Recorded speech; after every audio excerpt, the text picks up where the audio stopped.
Welcome to the 585 show. I'm Tyler Strollo along with, This is Bailey Morse.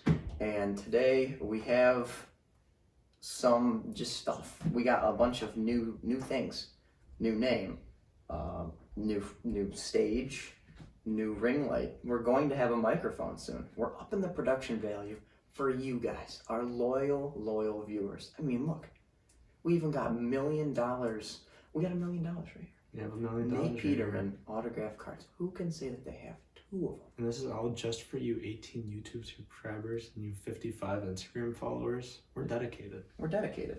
We're so dedicated that we've made an agreement that, well, it's no secret, I'm a big football and baseball basketball card collector. Anytime that we cannot deliver our information well, one of these unopened 1991 Fleer baseball packs will be opened. These could have money in them.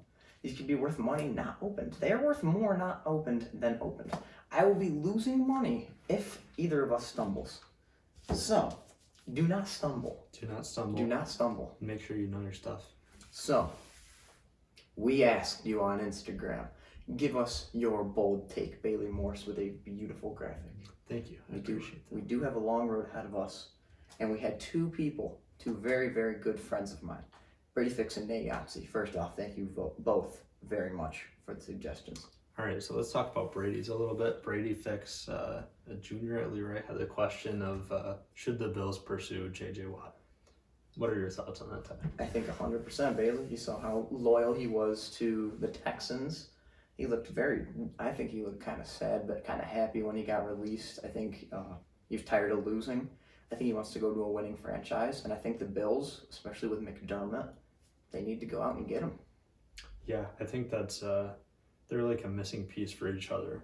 J.J. Watt needs a reliable defense around him to help him make plays, and then an offense to score when they turn the ball over. So, exactly. And Buffalo can definitely do that for J.J. I think J.J. is the missing piece for the Bills. Bills are one pass rusher away. 100%. And then Nate Yahtzee with the other suggestions said, where do we think Deshaun Watson will go? It's a good question, Nate. I think there's a lot of options, a lot of teams in the talks right now. Broncos and Niners are the latest ones to kind of surface. Mm-hmm. Sounds like those are the 2 he's most interested in. And I think those are the 2 that, frankly, make the most sense. Yeah, and we'll get more into the Deshaun Watson fiasco, especially with the Dolphins and how he kind of, it's getting weird. I'll just be honest. It is getting weird. It's Deshaun, I don't know, he was such a mysterious man. He's posting some cryptic posts and leaving us all in wonder. Yeah, and then also talking about the Madden thing. Oh, yeah, if you guys are Madden players, don't even try trading for Deshaun Watson in franchise mode. It's not going to happen. They rejected number 1 overall draft pick along with, I believe, Stephon Gilmore, Derrick Henry. Mm-hmm. And then another first rounder. And another first rounder. It's just, save yourself some time and effort. It's not going to happen. And I think that's might be pretty realistic as to how strict the Texans are going to be. Their front offense is awfully greedy this time of year, looking to reverse history and make some, finally win a trade for once, let's just say. Yeah, that DeAndre Hopkins trade seems to be working out quite well. Sarcasm. Anyways, so Super Bowl odds have been released. Looking at them, I'm very surprised by one in particular. The Los Angeles Rams are ranked, what was it, 5th? They're 5th. They're fifth in the odds. Yeah, so OddsShark released these odds yesterday, predicting 2022 Super Bowl. And to no surprise, Chiefs, Bucks, Packers, Bills are top 4. And then we have Rams and Niners tied at 5th. Which I don't understand. The Niners were far from a playoff team. Yeah, I believe they were 6-10 this year. I believe that I understand that they're injured. I believe that Garoppolo is a decent quarterback. I think that Nick Bosa is one of the better pass rushers in the league.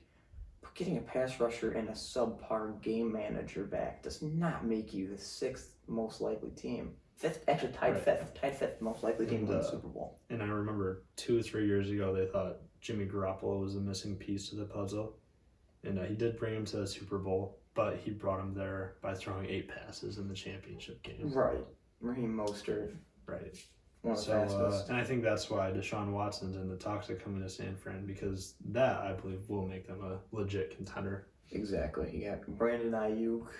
I think Dante Pettis might have gotten. In a loaded backfield, they've got Raheem Mostert, who's a very underrated running back. They still got Breida, don't they?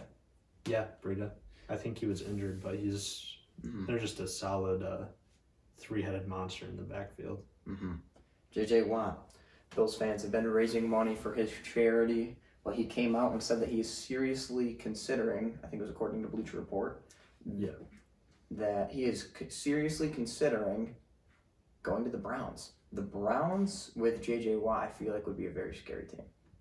Yeah, so Sports Illustrated came out and posted that J.J. Watt is seriously considering signing with Cleveland.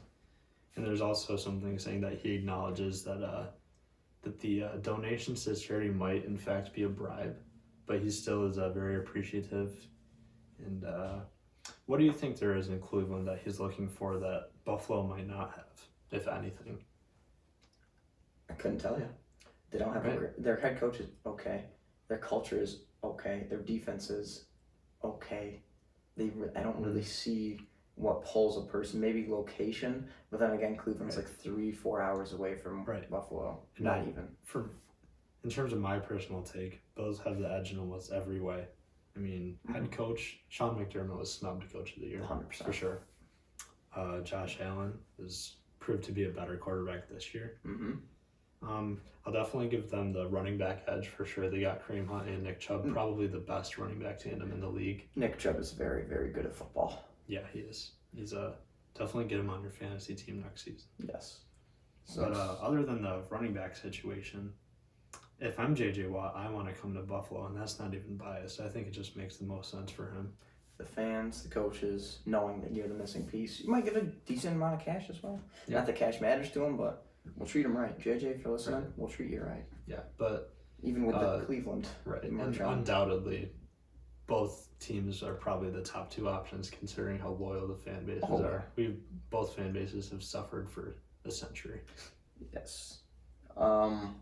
Speaking of good players on the Texans, Deshaun Watson will not be going to the Miami Dolphins. Tua Tagovailoa, as apparently his long-term development has been guaranteed by the Dolphins, even though Deshaun Watson has been in Miami. Deshaun has been living it up in Miami for the last week. He posted pictures with former and current Dolphins players.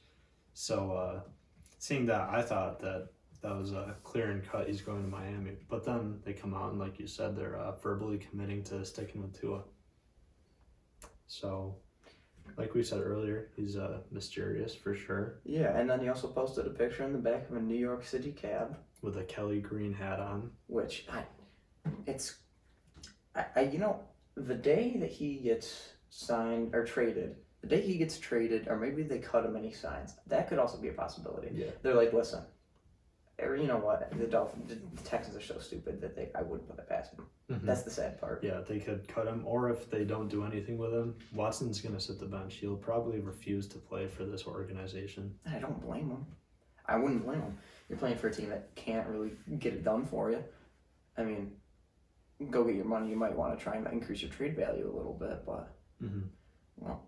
And then also our last football tidbit: Russell Wilson. It has been announced by the Seahawks front office that he will not be traded, even though there's been a lot of trade rumors amassing. Yeah. So all you Seahawks fans, you can be at ease. He's not going anywhere. He's your guy for the time being. So you can sleep well at night. You can sleep well at night, but you also cannot sleep well at night knowing that DK Metcalf is not a top 5 receiver in the NFL. That's all we got for football.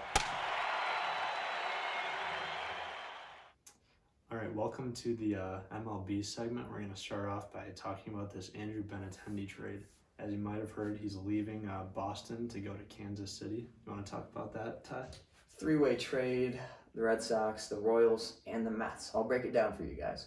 The Red Sox get outfielder Franchy Cordero, pretty much flipping the outfield Cordero for Benintendi, which, I mean,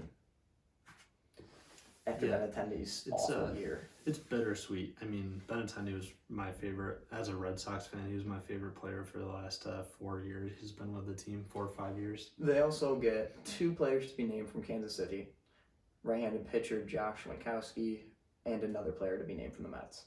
The Royals get Benintendi and cash considerations from Boston, and then the Mets get Khalil Lee. So I guess the Mets are kind of just like okay, we'll take Khalil Lee, who's not bad. Right. He's not a bad. Absolutely. He's definitely And, nothing to sneer at. I think this isn't a bad trade for Red Sox at all. I mean, we're going to be sad to see Benny go, but after a rough year, I mean, a 103 average, which is very uncharacteristic, we're getting a bunch of players from the Royals. So yeah, Red Sox fans, you might want to for a minute, but 14 games played, 39 at bats, 4 hits, 4 runs, a singular RBI, 11 walks, and 0 homers. Not a very good year not a very good year. Actually, I wouldn't even say not a very good year. I'd just say one of the worst possible years you could have. I mean, 11 walks isn't bad, but come on, walks. So you could say that me getting his jersey at the start of the season was a very good investment. Yeah, and also how's the Mookie Betts investment jersey going for you? I'm telling you, it's a curse. 2 years ago, you get a Mookie Betts jersey. He leaves that off season. One of the worst front office decisions ever. And then I get the Benny jersey this year, and now he's gone. So if I ever start talking about getting a Xander Bogaerts or a Raffy Devers jersey, force me not to do that, please. I might, as a Yankees fan, I might have to steer you in that direction. Speaking of players, MLB Network every year comes out with a list of the top 100 players in the MLB. And you'd think that people whose job it is to, look at baseball and be like, yep, he's a good player, he's not a good player, this team's good, this team's bad. You think that they'd be good at their job. You'd think, but... I would think. You would think, but Eugenio Suarez is ranked ahead of the following players: Gleyber Torres, Raffy Devers, and Pete Stinkin' Alonso, who is a beast. And Giolito, and Jack Flaherty, and Max Fried. So those are pitchers. Can't really compare pitchers to third baseman, but at the same time, you're putting also, by the way, Javi Baez and Chris Bryant being 61 and 62. Why are they so low? I get that they're not like their prime. I think they're a bit past their prime. I think Bryant's, and I actually know. I think they're starting to digress, but it's really low. It's really low. Yeah. So and to put this Suarez situation into perspective, let me read off some stats. For this year, playing 57 games, he had a .202 batting average, which is subpar. Torres bats not as many home runs, but home runs are home runs. Right, but batted .243. Raph Devers, 57 games played, 11 home runs. Suarez had 15. Yeah, and Devers had a .263 average, which is .060 higher than Suarez. So then we go to Pete Alonso. Pete Alonso, 57 games played, 16 home runs. That's one more. So if we're going by home runs, then Pete Alonso technically should be in front of him. But we don't just go by home runs. Batting average .231. Right. And I don't see. Suarez had 30 walks. Alonso had 24. Yeah. Devers had 13. Devers had 21 more hits than Suarez. So I just don't understand. All 3 of these players, essentially what we're saying, should be much higher than this Eugenio Suarez. He also was not an all-star. And he was ranked ahead of all-star Gleyber Torres and all-star Pete Alonso. So Eugenio, I hope you sleep well at night, knowing that you should not be a 61 and Raffy Devers should. Yeah, I just don't understand. And of course, MLB Network is going to put someone like Ronald Acuna at number 1, and they're going to, or maybe they'll just keep Mike Trout up there because that's what it should be. Right. I'm excited to see where Yelich is going to land. He had a quietly good season last year. Yeah, and on this show we also rave about LeMahieu, so I'm curious where they're going to put LeMahieu. I think if he's not in like the top 15, I'm going to start a riot. Right. So. I mean, top 20 would be somewhat fair, but. Yeah, well, I mean, it's been a very slow week, so that's all we got for you for baseball. Yeah. I mean, we're doing good. I mean, We haven't even had to open one of these yet. Yeah. That's how you know it's been a good we day. know our stuff. We do know. Don't test us. Don't test us. Well, you could test us because we're gonna get it right because we know our stuff. Test us. Test us on anything Nate Peterman. If you have any Nate Peterman stuff, please send us a DM at the585show. We will definitely buy it. Probably the best Pittsburgh quarterback of all time, University of Pittsburgh, ahead of Dan Marino. Maybe the best Pittsburgh football player of all time, ahead of Dan Marino, Tony Dorsett, and Larry Fitzgerald. I think it's no question. I think, I think in professional as well, best player in the world. Right. Ever. I mean, who else has thrown 5 interceptions in one half? It's unreal. Unreal. Unbelievable. Well, that's all we got for you for baseball.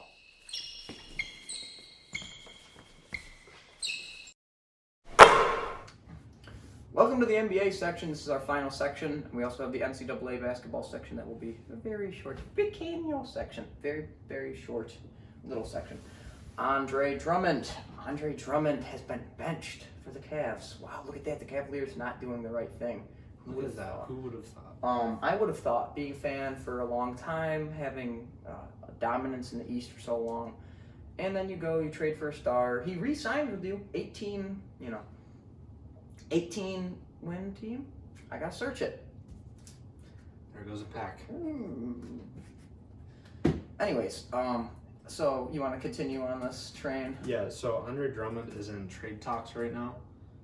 It's apparently mutual, so the team and Andre have decided that it's best if they part ways. But the question at hand is that a valid reason to bench him? I mean, you're a struggling team. He's a good player. It makes sense to keep him in my opinion. And there's been some players around the league that have voiced their opinions on it. Draymond Green, according to Bleacher Report, is he's like firing at the NBA for a double standard. I mean, the same thing happened with James Harden, essentially. He kind of tanked the last 2 weeks he was in Houston, and he wasn't under the same kind of fire that Drummond is. So do you want to touch up on that? Yeah, Draymond Green went on a he kind of went on a rant, it seemed. I don't blame him. There is a double standard. I think it needs to be addressed more than it is. But I think I'm more concerned, honestly, about the trade packages. What are my Cleveland Cavaliers going to get in return for the 4-time rebound champion? 2 trade packages that I like are the Cavs get LaMarcus Aldridge and a 2021 second rounder. Which, it's okay. LaMarcus Aldridge, I think he's okay. He's literally at the same point in his career as Drummond. Maybe better, maybe worse. The second round pick is what would sell it for me. The other one is a 3-way trade where the Raptors get Drummond, which I don't like because that's interconference and not good. Norman Powell goes to the Nuggets along with Aaron Baines and Stanley Johnson and Patrick McCaw. And the Cavs get Gary Harris and a lottery-protected first-round pick in 2021 via the Nuggets. That's my favorite package. Gary Harris, good player. 2021 first-round pick. Lottery-protected is what makes it good. So, on to the next. Anthony Davis being out for 2 to 3 weeks. That is, at least, he will be reevaluated at the end of that span. And on that same note, Blake Griffin is looking to be traded. He's been sat by the Pistons. The Pistons have mutually agreed. Same thing with Drummond. I think that he goes to the Lakers. I think that makes the most sense for Los Angeles. I mean, they have to fill up Davis's absence for the next possibly 4 to 5 weeks. We don't know right now. Right. And, Blake is a solid player, as you all know, and he's wanting out right now. And I think Los Angeles makes the most sense. Yeah, and you could trade a player like Dennis Schroeder. I think that'd be a good fit, but we'll just have to wait and see. Our final thing for the NBA, very slow news week, as you can tell. 76ers are atop of the East, seemingly out of nowhere, and we attribute it to one man whose name is Joel Embiid. Why don't you touch up on his stats and why you think he is the factor? So the Sixers, out of nowhere, like Ty said, they're first in the East, and that's even riding a 3-game losing streak. They're still ahead of the Bucks, and we think it's Joel that's having the full impact. He's averaging 29.6 points a game with 10.8 rebounds a game, which is very impressive. Averaging 32 minutes a game. Do you think he's a sleeper for MVP? I think the conversation should be between 3 to 4 players right now. Joel Embiid, Steph Curry, Dame Lillard, and then Luka Doncic, if you want to toss him in there. In no particular order. I'd put Luka on the outskirt, but I think Dame, Steph, and Embiid can all be interchangeable. Yeah. But Curry's had a really good year. But NCAA, Michigan is still at number 3. I've, as a Michigan fan, not enjoyed anything in a while. They made it to the finals in baseball. They lost. They got killed. They made it to the finals in basketball a couple years ago. They got killed. They haven't done anything in football. Please fire John Harbaugh. And basketball, they've been okay. Yeah, right now 14-1, only behind the 2 undefeated teams right now, Zaga and Baylor, that's nothing to complain about at all. No, and they've only lost a game. Right, only lost 1 game in a very competitive Big Ten conference. So, and they could end up number 2, probably number 1 also. I mean, it's highly unlikely that Gonzaga or Baylor will end up undefeated. Right, and speaking of teams and seeding, the new type of seeding is no longer geographical. It's actually just kind of how it is. It's, the one will play the 16 depending on who's best and who's worst. Well, worst. Yeah, and this will be an interesting March Madness for sure. Teams won't be able to prepare for teams they normally play. Like Southeastern teams will have to play possibly Northwestern teams. So, which is very interesting. Yeah. Well, that's all we got for you guys for basketball. I apologize for a very short segment. Not a ton going on, really. No, not much. It should be pretty slow. Stay tuned. Stay tuned to because for compensating for the slow news, we might have some important guests on the show. So we might. Yeah, we got a pack. We're gonna show you that segment now.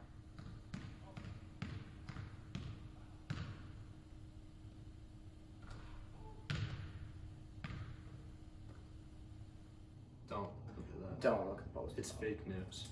Anyways, here we go. So you get 1 sticker per pack, which is cool.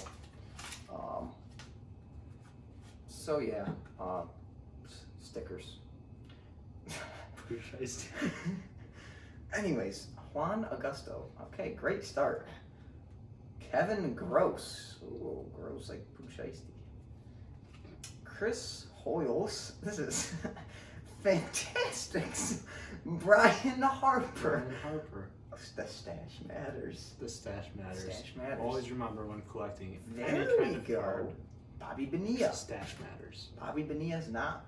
I've heard of him before. Okay. Mike Huff. Mike Huff. This is, kid you not, so some of the worst pack I've ever opened. And it got worse. Mookie Wilson.